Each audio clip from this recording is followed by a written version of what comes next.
জীবন স্মৃতি পরবর্তী পর্যায়। পিতৃদেব প্রায়ই ভ্রমণ করিয়া বেড়াইতেন, বাড়িতে থাকিতেন না।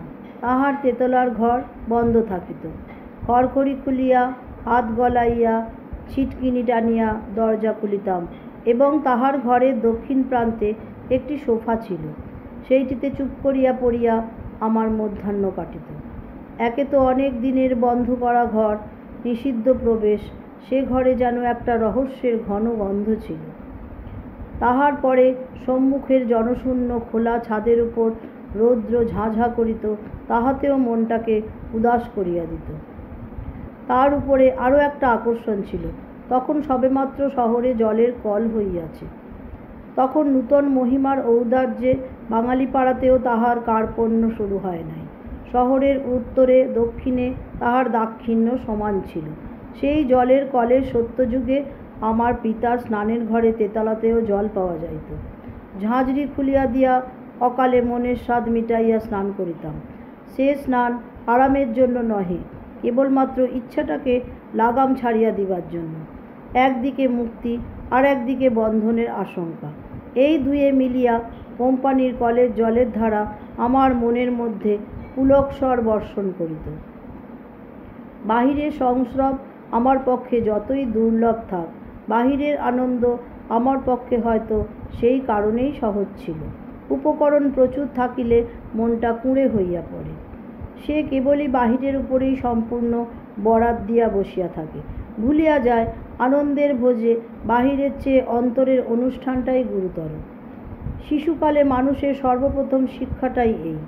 তখন তাহার সম্বল অল্প এবং তুচ্ছ, কিন্তু আনন্দ লাভের পক্ষে ইহার চেয়ে বেশি তাহার কিছু প্রয়োজন নাই।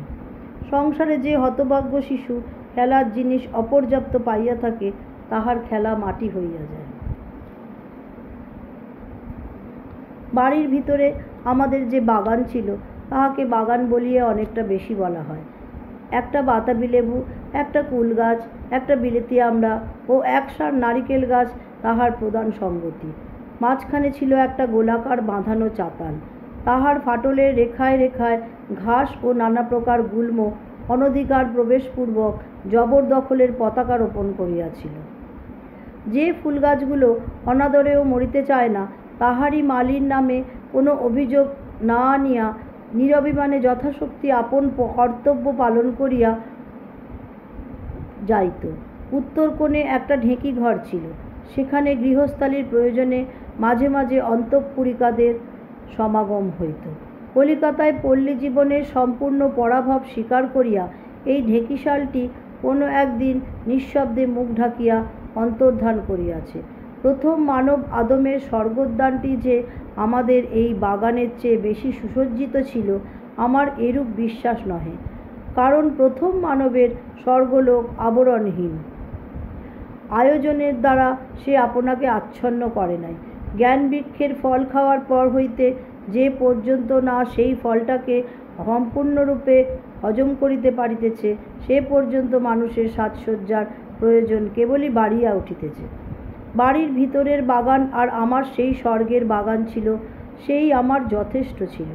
বেশ মনে পড়ে, শরৎকালের ভোরবেলায় ঘুম ভাঙিলেই এই বাগানে আসিয়া উপস্থিত হইতাম।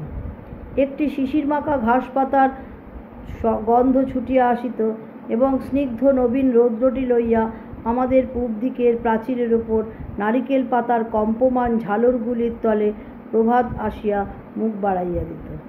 আজ এ পর্যন্ত, আবার পরবর্তী পর্যায়ে পরবর্তী দিন।